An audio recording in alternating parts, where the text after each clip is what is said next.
तर मग निरोगी राहायचं असेल मला, तर निरोगी जगलं पाहिजे. कसं जगलं पाहिजे? सोपं लक्षात राहावं म्हणून 6 सूत्र फक्त मी उल्लेख करणार आहे. ती सूत्र अशी बघा.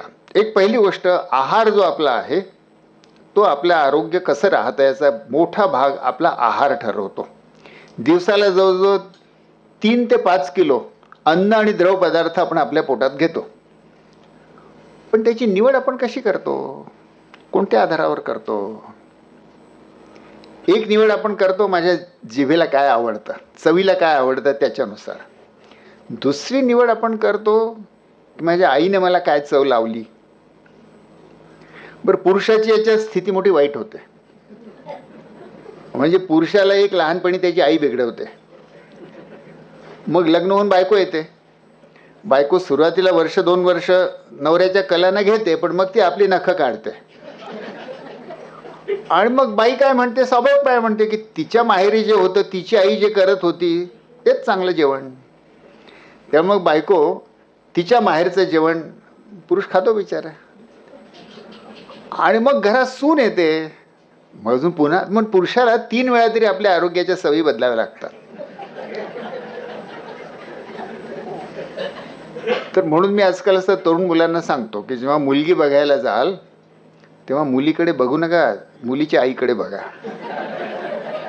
कारण ती मुलगी काही दिवसांनी तशीच वागणार आहे आणि तशीच दिसणारही आहे. तर बघून घ्या ती पुढे कशी दिसणार आहे. तर आपला आहार जो आहे तो आपण नकळत लहानपणी लागलेल्या सवयी, आणि आपल्या आईलाही कुठे कळत होतं, तिची आई जे करत होती ते माझी आई करते असं. ते परंपरा, म्हणजे परंपरा सगळ्या चूक नसतात, पण अनेक परंपरांना काही नीट वैज्ञानिक आधार नसतो. तर एक आपले जे आहार आहे ते आपल्या चवीनुसार किंवा सवयीनुसार होतं. दुसऱ्या आहाराची निवड जी आहे ती थोडं आठवून बघा. 25 वर्षापूर्वी तुम्ही पिझ्झा खात होते का? आता खाता? नूडल्स पूर्वी खात होते का? आता खाता? आजकाल बालवडीची मुले आईला म्हणतात, आई मॅगी नूडल्स दे. हे कुठून आलं? आलू चिप्स कुठून आले? पूर्वी तर नव्हते. जगात कुठेतरी असतील, भारतामध्ये नव्हते. इतक्या झपाट्याने कोणी लोकप्रिय केले? थोडंसं जर आपण पाहिलं तर आपल्या लक्षात येईल की अरे कंपन्यांनी ठरवलं हे की आता भारतीय लोकांना मॅगी माहीत नाही. अरे अरे अरे, यांना ते मॅगीचं वरदान दिलंच पाहिजे म्हणून मॅगी नूडल्स त्यांनी सुरू केलं. आणि मग कंपन्या ठरवतात की आपण काय खावं, आणि ते अतिशय हुशार आहेत. त्यांनी जगभर माणसं निवड कशी करतात, त्यांचं मानस कसं बदलवायचं याचा बारकाईने अभ्यास करून अतिशय सूक्ष्म पद्धती शोधून काढलेल्या आहेत. मग आजकाल माणसं कोणाचं ऐकतात? माणसं अभयभंगांचं ऐकत नाहीत. माणसं राजकीय नेत्यांचंही ऐकत नाहीत. मग राजकीय नेते काय करतात? भाषणाला जायचं असेल तर एखाद्या नटीला घेऊन जातात. अरे राजकीय नेत्याच्या भाषणाला सोडा, आजकाल सामाजिक कार्याच्या पुरस्कारालाही नटी लागते. म्हणजे अभिनेते आणि अभिनेत्री हेच जीवनाचे आदर्श होतात आहेत. आणि ते अभिनेते अभिनेत्री जेव्हा जाहिरातीमध्ये येऊन ऐश्वर्या राय किंवा माधुरी दीक्षित नाचतात आणि म्हणतात मॅगी खाओ, तर आपण खातो. पण आपले आहाराची निवड अतिशय हुशारीने कंपन्या ठरवतात आहेत. म्हणून माझा आहार जो माझं आरोग्य ठरवण्यामध्ये इतकं महत्त्वाची भूमिका माझा आहार करतो, पण त्याची निवड मी अजाणता करतो. लहानपणी ज्या सवयी लागल्या त्या, किंवा माझ्या घरच्या स्त्रीला ज्या सवयी लागल्या त्यानुसार ती स्वयंपाक करते, किंवा कंपन्या मला जे विकतात आणि मी खावं. म्हणून आपला आहार जो आहे तो आपण ठरवत नाही आहोत. अमेरिकेमध्ये एक पद्धत आहे की गुरांना स्टॉल फिडिंग करतात. म्हणजे एका जागी बांधून ठेवतात गुरांना आणि तिथल्या तिथेच त्यांना खाऊ घालतात. काय त्यांनी खायचं तो मालक ठरवतो, शेतकरी जो आहे तो ठरवतो, आणि तशा प्रकारचं कॅटल फीड तो त्यांना खाऊ घालणार. तर मरेपर्यंत ती गुरं तिथेच एक दिवशी कापायला घेऊन जातात त्यांना. तसं कधी कधी मला वाटतं आपण सगळे आजकाल असं स्टॉल फेड आहोत का, की काय खावं ते रेशनच्या शॉपमध्ये काय मिळावं ते पंतप्रधान ठरवतात. 80 कोटी लोक तेच खातात. गडचिरोलीच्या जंगलामध्ये कधी कोणी गहू खात नव्हता. तिथले लोक तिथल्या खेड्यात भात निर्माण करायचे, ते खायचे. आता घरोघरी गहू आला, ज्वारी गेली. तर आपण काय खातो हे राष्ट्रीय योजना तरी ठरवतात किंवा कंपन्या तरी ठरवतात. म्हणून स्टॉल फिडिंगच जणू आपलं होत आहे. आपण काय खावं हे दुसरेच कोणीतरी ठरवतात आहेत. आणि ते दुसरे कोणीतरी ठरवत आहेत, त्यांचा हेतू चांगलाच असेल असं आवश्यक नाही आहे. कंपनीला कोणत्याही कंपनीचं नाव घेत नाही मी क्षणभर, पण कोणत्याही कंपन्यांना त्यांचा माल खपवायचा आहे. त्यांना काही तुमच्या आरोग्याची काळजी नाही पडलेली आहे, म्हणून ते तुम्हाला त्यांचा माल खपेल असं जाहिराती देणार. तर आपल्याला आपल्या आहाराची निवड सावधपणे थोडासा विज्ञानाची माहिती घेऊन त्याच्यानुसार ती निवड केली पाहिजे. अगदी संक्षेपात सांगायचं असेल तर काय लक्षात ठेवावं की एक, आपल्या आहारामध्ये सॅच्युरेटेड फॅट कमीत कमी असावं. आपण जे स्निग्ध पदार्थ खातो, तेल, तूप वगैरे वगैरे, लोणी, हे याच्या सगळ्यामध्ये फॅट आहे. त्या फॅटमध्ये सॅच्युरेटेड फॅट आणि ट्रान्स फॅट हे दोन, ट्रान्स फॅट तर अतिशय धोक्याचे. ट्रान्स फॅट कशात निर्माण होतात? तळताना निर्माण होतात. त्यामुळे तळलेलं अन्न धोक्याचं. त्या तेलामध्ये ट्रान्स फॅट निर्माण होतात आणि ट्रान्स फॅटमुळे हृदयरोग आणि कॅन्सर होण्याचा आहारामधले सगळ्यात जास्त धोक्याचं काही असेल तर ट्रान्स फॅट आहे. आणि दुसरं की जे मांसाहारामध्ये किंवा तुपामध्ये, लोण्यामध्ये जे फॅट आहे ते सॅच्युरेटेड फॅट आहे.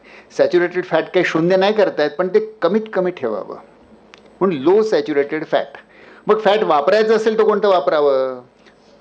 तर शेंगदाण्याचं तेल, मोहरीचं तेल, तिळाचं तेल, हे फॅट वापरायचं असेल तर हे तेल चांगलं आहे. म्हणून low saturated fat, no trans fat. फॅटच्या बाबतीत हे तत्त्व पाळलं पाहिजे.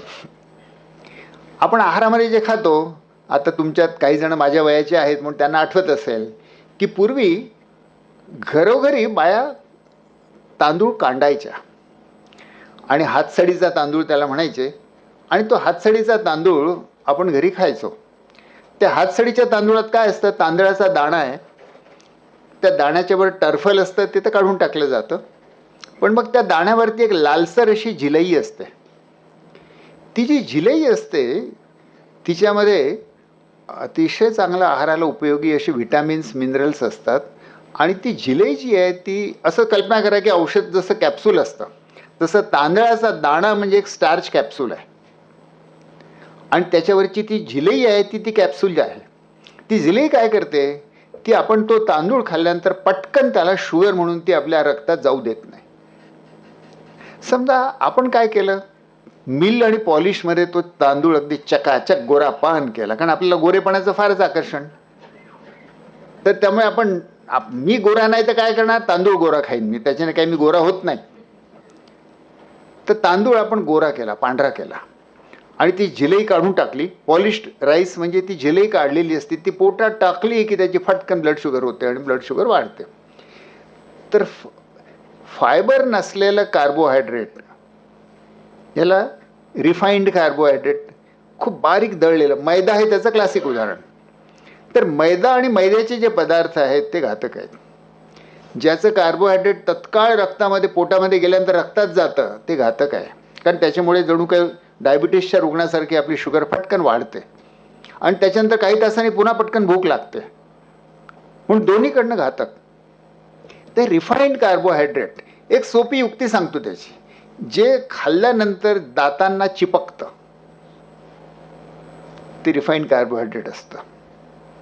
आता आठवून बघा, तुम्ही पांढरी ब्रेड खाता, काय होतं?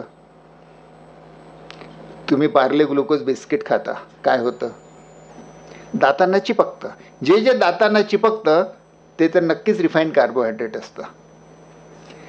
त्याशिवाय देखील तांदूळ पांढरा असेल तो रिफाईंड कार्बोहायड्रेट असतो. म्हणून आपल्याला रिफाईंड कार्बोहायड्रेट कमी ठेवायला पाहिजे, फायबर जास्त ठेवायला पाहिजे. फायबर कशात मिळतं? तर त्यातलं महत्त्वाचं म्हणजे भाज्या आणि फळं. वैज्ञानिक असं म्हणतात आहेत आता की जे लोक जेवणामध्ये रोज 5 फळं आणि भाज्या घेतात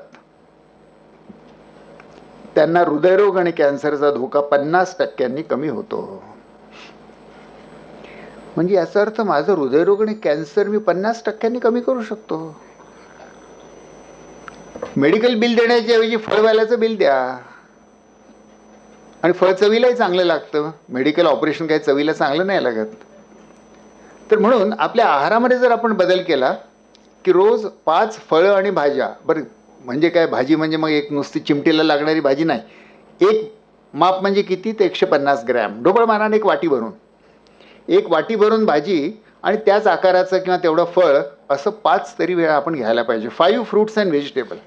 तर आहारामध्ये या गोष्टी जर आपण केल्यात तर हृदयरोग आणि कॅन्सरचा धोका 50% कमी होतो. म्हणजे 50% आरोग्य स्वराज्य झालं. दुसरं म्हणजे दारू आणि तंबाखू. हे दोन जे आहेत, हे ग्लोबल बर्डन ऑफ डिसीज स्टडीचा मी उल्लेख केला.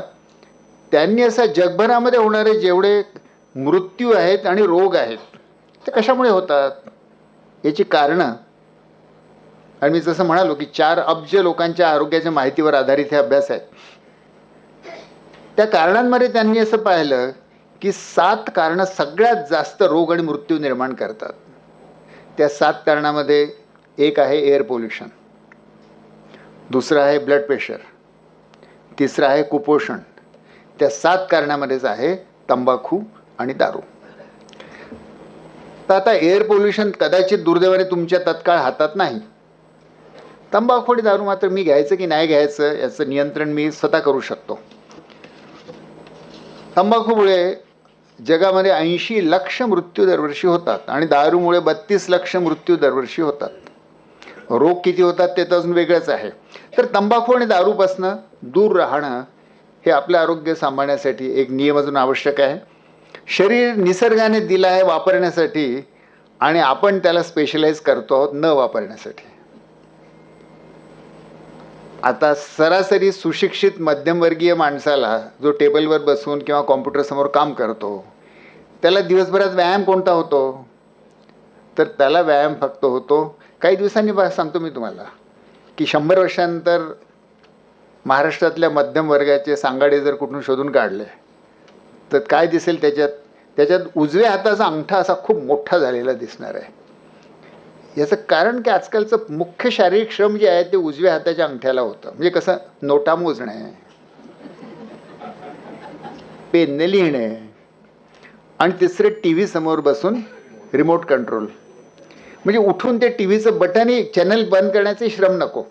तर शरीराचा जेव्हा आपण काहीच उपयोग करणार नाही तर ते शरीर काय म्हणेल, मग याला ठेवायचं कशाला शरीर, याच्या आत्म्यालाच राहू द्या.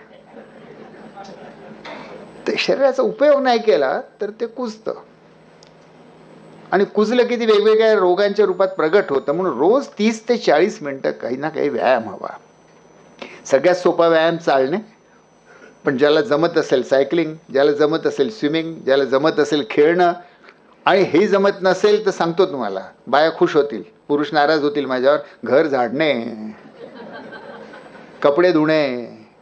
हे मी काय माझ्या मनातलं सांगत नाही आहे. अमेरिकेमध्ये अभ्यास झालेले आहेत की हे हाऊसहोल्ड वर्क जे आहे हे जरी 30 मिनटं केलं तर व्यायामाचे फायदे मिळतात.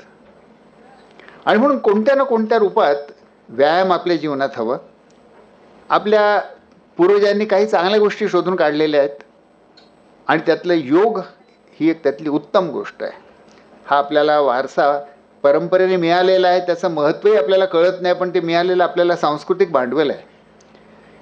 तर योगामुळे जे व्यायामाने फायदा होतात त्याला पूरक काही गोष्टी योगामुळे होतात. व्यायामामध्ये स्नायू आकुंचित होतात, योगामध्ये स्नायू स्ट्रेच होतात. तर स्ट्रेचिंगचे फायदे, आणि शिवाय प्राणायाम आणि ध्यान यामुळे मन शांत होतं. हे निरोगी जीवनशैलीत अजून काय हवं. ब्रिटनमध्ये सध्या एक नवं मंत्रालय सुरू करण्यात आलं आहे. हे मी आता विनोद म्हणून सांगत नाही आहे. नवं मंत्रालय आहे, त्या मंत्रालयाचं नाव आहे दी मिनिस्ट्री ऑफ लोनलीनेस. एकटेपणाचं मंत्रालय.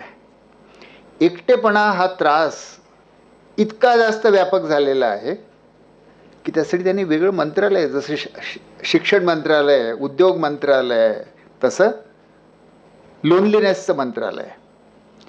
तर एकटेपणा हा एक आजकाल वैश्विक रोग झालेला आहे. का झाला. पूर्वी अख्खं गाव म्हणून विचार करायचं, अख्खं कुटुंब म्हणून विचार करायचं, अख्खा मोहल्ला म्हणून जगायचा. आजकाल आपण सगळेजण एकटे एकटे जगायला लागलेलो. आपलं विचार करण्याचं, आपल्या स्वार्थाचं युनिट मी. प्रत्येकच गोष्ट जेव्हा मीच्याच अवतीभोवती फिरते तेव्हा मीला असं वाटतं की मी मोठा स्वार्थ माझा साधतोय, पण तो विसरतो की माणूस एकटा जगण्यासाठी निर्माण झालेला नाही. आज आमच्या मुलाचा अमृतचा एक लेख लोकमतमध्ये आलेला आहे. पण इव्होल्युशन आपल्याला काय सांगते? गडचिरोलीच्या जवळ ताडोबाचं जंगल आहे.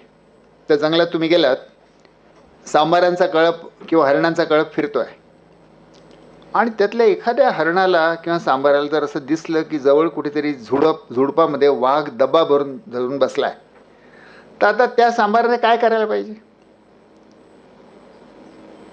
तो जर माणूस असता तर त्याने हुशारीने विचार केला असता की माझा फायदा कशात आहे. इतरांच्या लक्षात येण्याच्या अगोदर मी पळून जातो. मला सगळ्यात पहिल्यांदा कळलं आहे की वाघ आहे, याचा मला फायदा आहे, तर मी पळून जातो. ते सांबार तसं नाही करत. ते सांबार एक अलार्म कॉल देतं, जोरात ओरडतं इतर कळपातल्या इतर सगळ्या सांबारांना सावध करण्यासाठी, आणि अख्खा कळप चौखूर पळतो. आता प्रश्न असा की या सांबाराने हे का करावं? त्याला खरं म्हणजे कळलं आहे की वाघ आहे, तर आपण त्याचा फायदा घेऊन सगळ्यात पहिले पळून जावं. दुसरं असं की मी जर आवाज केला तर पहिले ते वाघाचं लक्ष माझ्याकडे येणार, म्हणजे मी स्वतःसाठी धोका निर्माण करणार, आणि तरी ते सांभाळत असं करतं. याचं कारण निसर्गाने सगळी प्राणी जमात ही हार्डवायर्ड आहे की मला नुसता माझा स्वतःचा नाही पण समुदायाचा विचार करायचा आहे. आणि म्हणून हे काय नुसतं महात्मा गांधींचं तत्वज्ञान किंवा संतांचं तत्वज्ञान नाही आहे की शेजाऱ्यावर प्रेम करा. बायोलॉजिकली डार्विन सांगेल आपल्याला की biologically you are hard wired. स्पेसीजला वाचवा. इंडिव्हिज्युअल जगतो की नाही जगत हे महत्त्वाचं नाही, अख्खी मानवजात जगली पाहिजे. तर पण आपलं सगळं जीवन बघा कसं सगळं स्पर्धेच्या अवतीभोवती विणलेलं आहे. बालवाडीमध्ये KG मध्ये ॲडमिशनसाठी पोरांच्या परीक्षा घेतात, तर तिथून जी स्पर्धा सुरू होते जीवनाच्या प्रत्येक क्षणामध्ये स्पर्धा आहे. शाळेत जाण्यासाठी स्पर्धा, शाळेनंतर शाळेच्या वर्गामध्ये स्पर्धा. ती TV वर एक जाहिरात तुम्ही पाहिली असेल, आजकाल दिसत नाही मला ती, पण पूर्वी यायची. एक ब्लॅक अँड व्हाईट जाहिरात होती. 2 बाया एक अशा काहीतरी सार्वजनिक बगीच्यामध्ये बसून एका बेंचवर बसून गप्पा मारतात आहे, आणि बाया विणतात आहे काहीतरी हाताने, स्वेटर वेटर. अचानक एका बाईचं मूल धावत धावत येतं, शाळेच्या पांढऱ्या ड्रेसमध्ये आहे, असेल 5वी-6वी मधलं मूल असेल, धावत धावत येतं आणि आईला म्हणतं की आई आई मला 95% मार्क मिळाले. आता आईने काय करायला हवं? त्या जाहिरातीतली आई उठते आणि म्हणते लेकिन राजू को कितने मिले? तुला किती मिळाले इट्स इमटेरियल. दुसऱ्या मुलांच्या तुलनेत तू कुठे उभा राहतो? आई जेव्हा मास्तरीण होऊन जाते आणि ती आपल्या मुलाचं कौतुक करायचं की नाही करायचं हे देखील स्पर्धेच्या तुलनेने विचार करायला लागते, तेव्हा त्या मुलाचं काय होईल? मग एक अशी पिढी निर्माण होते. गडचिरोलीमध्ये शिबिर आम्ही घेतो. अगदी पहिली जेव्हा शिबिरं घेतली तेव्हा काही मुंबईची मुलं होती, काही गडचिरोलीची आदिवासी मुलं होते. एक खेळ आम्ही त्यांना की समजा तुम्ही दोघांच्या जोड्या केल्या, तर तुम्ही जंगलातनं जाता, अचानक समोरून एक वाघ आला, तर काय कराल? तर गडचिरोलीची आदिवासी मुलं म्हणाली काय करणार, दोघं मिळून त्या वाघाशी लढू, जगलो तर दोघेही जगू, नाही तर दोघेही मरू. मुंबईची 2 मुलं होती, तर त्यांची जोडी होती. त्यातला मुलगा असं म्हणाला की मी जोरात पळत सुटेन. तर मी त्याला म्हणालो अरे तू किती जोरात पळाला तरी तू काय वाघापेक्षा जास्त गतीने थोडी पळू शकणार आहे? नाही म्हणे, वाघापेक्षा जास्त गतीने पळायची गरज नाही, हा माझा सोबती आहे, त्याच्यापेक्षा जास्त गतीने पळालो की वाघाच्या तोंडात तो जाईल, म्हणे मी जिंकलो. म्हणजे मित्राला देखील जी वाघाच्या तोंडात देते त्याला स्पर्धा असे म्हणतात. आणि आपण सगळेजण सध्या दुर्दैवाने दिवस रात्र त्या स्पर्धेच्या जीवनामध्ये आणि जगामध्ये जगतो. आपणच जगतो असं नाही, आपल्या मुलामुलींना देखील जबरदस्तीने त्याच्यात ढकलतो आहोत. या स्पर्धामय जीवनाचं मानसिक ताण तो होतोच होतो, पण प्रत्येक माणूस एकटा बनतो. स्पर्धेचं तत्व काय करतं? स्पर्धेचं तत्व असं करतं की अख्खं जग विरुद्ध तू एकटा. सगळे जग तुझं दुश्मन आहे, ते तुला लुटायला टपलेलं आहे, सगळ्यांशी तुला स्पर्धा करायची आहे. आणि बघ बरं, त्याच्यातनं जगला तर जगशील. सगळं जग तुझं शत्रू आहे. सगळ्या जगाला जे शत्रू किंवा स्पर्धक म्हणून बघायला शिकवतं, अशा जगात आपण आज जगतो. आणि त्यामुळे प्रत्येक जणाला लोनली वाटतंय. प्रत्येकजण रडतोय की मी एकटा आहे. खरं म्हणजे एकटा मी स्वतःला करतो. आणि म्हणून मग या एकटेपणावरती काय करावं? हृदयरोग निर्मितीमध्ये या एकटेपणाचं महत्त्वाचं हातभार आहे. कारण माणूस एकटा जगण्यासाठी बनलेला नाही आहे, पण आपण एकटं केलं आहे स्वतःला. आजच्या अर्थरचनेमुळे आणि शिक्षण रचनेमुळे आपण स्वतःला एकटं करून टाकलेलं आहे. याच्यावर उपाय सोपा आहे, प्रेम. प्रेमापेक्षा सोपा उपाय नाही खरं म्हणजे. आपल्याला जर एकटं राहायचं नसेल आणि दुसऱ्याशी जोडून घ्यायचं असेल तर प्रेम हा अतिशय महत्त्वाचा आणि उपयोगी पद्धत आहे. त्याला काय आहारासारखं खाता येत नाही, त्याला मनातनं यावं लागतं. आणि ते बॉलिवूड टाईपचे प्रेम आपण म्हणत नाही आहोत, पण आपल्याला एकमेकांविषयी जी आपुलकी वाटते आणि सोबतच त्याच्या जबाबदारी वाटते त्याला प्रेम म्हणतात. ज्याच्यात नुसतंच अट्रॅक्शन वाटतं पण जबाबदारी काहीच वाटत नाही, ते प्रेम नाही. तर प्रेम, एकमेकांच्या प्रती प्रेम म्हणजे आजच्या जगामध्ये इतकं दुर्मिळ झालेलं आहे. अमेरिकेमध्ये 80च्या दशकामध्ये गंमत झाली. एका माणसाच्या घरी काहीच नव्हतं, घरी कोणीच नव्हता. एकटाच एक म्हातारी होती, मला वाटतं एकटीच होती बाई. घरी कोणीच नाही. तिच्या घरी एक कुत्रं होतं पाळलेलं, पेट डॉग म्हणतात त्याला. तिचं पेट डॉग मेला. आता काय करायचं? तर तिने एक दगडच ठेवला घरात आणि त्या दगडालाच ती लहान बाळासारखं वागवायला लागली.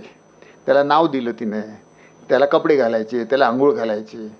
माझा हा पेट रॉक आहे म्हणे. पेट डॉग होता, त्याच्या जागी हा पेट रॉक.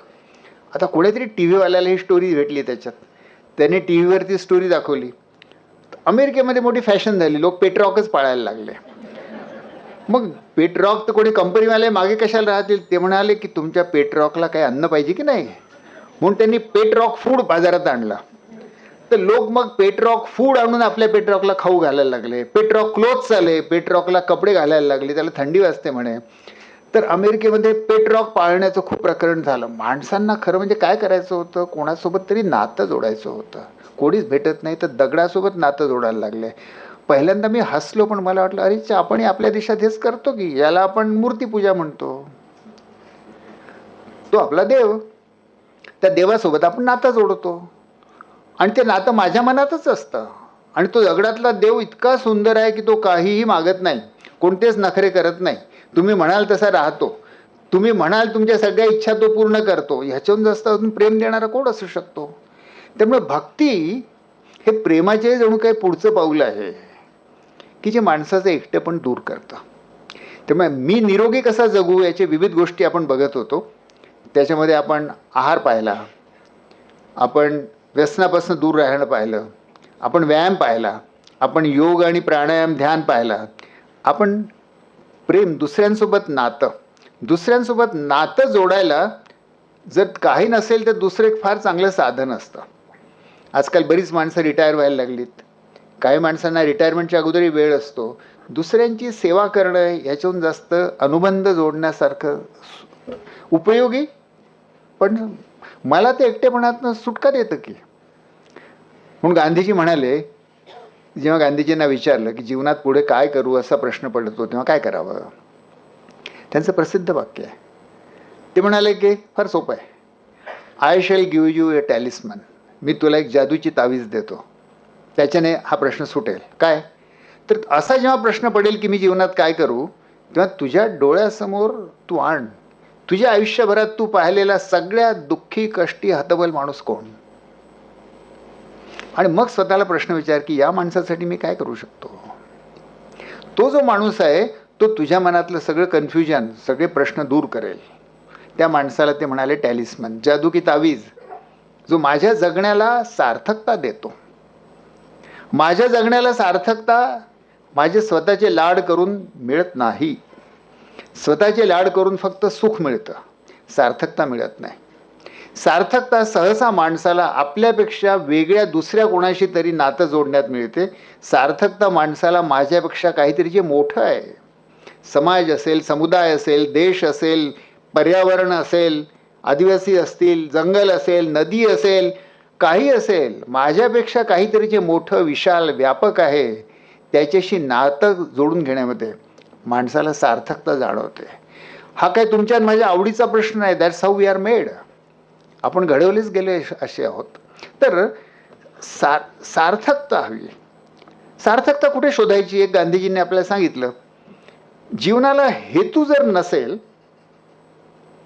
तर भलतेच प्रश्न महत्त्वाचे होऊन बसतात.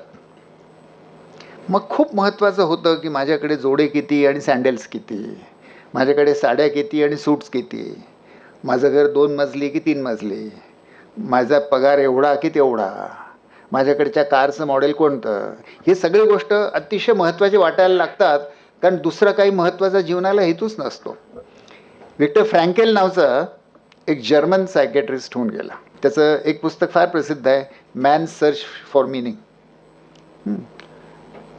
तर हा सायकॅट्रिस्ट होता, ज्यू होता, आणि हिटलरच्या काळामध्ये ते जे ज्यूंसाठी कॉन्सन्ट्रेशन कॅम्प बनवले होते, ज्यूंना मारण्यासाठीच त्याच्यामध्ये कैद होता. त्याच्यासोबत शेकडो इतर जीव कैद होते, आणि इतकं तिथलं जीवन हलाखीचं होतं, आणि ही हलाखी कधीच संपणार नाही, हिटलर कायमच राहणार आहे. त्यामुळे निराश होऊन रोज 2-3 लोक त्याच्यातले विजेच्या तारेवरती स्वतःला झोकून द्यायचे, म्हणजे आत्महत्या करायचे. हा सायकॅट्रिस्ट होता. याच्या लक्षात आलं की बेटा, आपल्याही मनात आत्महत्येचे विचार यायला लागले. आपल्यालाही असं वाटायला लागले की या जगण्याला अर्थ काय या जेलमध्ये, त्याच्यापेक्षा तर मरून जावं, सुटका होऊन जाईल. आता सायकॅट्रिस्ट आहे, एकीकडे त्याला हेही कळतं आहे की आपल्याला आत्महत्या नाही करायची आहे, दुसरीकडे हेही त्याला कळतं आहे की आपल्या मनामध्ये दिवसेंदिवस आत्महत्येचा विचार प्रबळ होत चाललेला आहे. काय करावं? त्याला स्वतःलाही जगायचं होतं, आणि सोबतचे जे कैदी आत्महत्या करतात यांना कसं वाचवावं. तर त्याच्यात त्याने शोधून काढलं की हे जे माझ्यासोबतचे कैदी आहेत, याच्यापैकी प्रत्येकाला जर जिवंत राहण्यासाठी काही हेतू मिळाला तरच त्याला असं वाटेल की या जेलमधनं शेवटी मला जिवंत बाहेर पडायचं आहे आणि तो हेतू पूर्ण करायचा आहे. कोणाची मुलगी घरी राहिलेली आहे, तुझ्या मुलीला तुला मोठं करायचं आहे, शिक्षण द्यायचं आहे. कोणाचे आईवडील म्हातारे आहेत घरी, तुला त्यांची काळजी घ्यायची आहे. कोणाच्या मनात आहे स्वप्न की मला एक पुस्तक लिहायचं आहे, पुस्तक लिहिणं तुझं हेतू ज्याला मिळाला त्याला जगण्याची इच्छा निर्माण झाली. म्हणून विक्टर फ्रँकलचं मोठं सुंदर वाक्य आहे. तो म्हणतो की those who know the why of living have no problems about the how of living. ज्यांना कशासाठी जगायचं हे माहीत, काहीतरी सापडतं, कारण सापडतं, त्यांना मी कसा जगतो आहे, माझ्याकडे किती वस्तू आहे, पगार किती आणि कपडे किती, हे दुय्यम होऊन जातं. म्हणून आपल्या जगण्याला काहीतरी हेतू हवा. जगण्याला जर काही हेतू नसेल, उद्देश नसेल, पर्पज नसेल, तर दुय्यम गोष्टी महत्त्वाच्या होऊन जातात.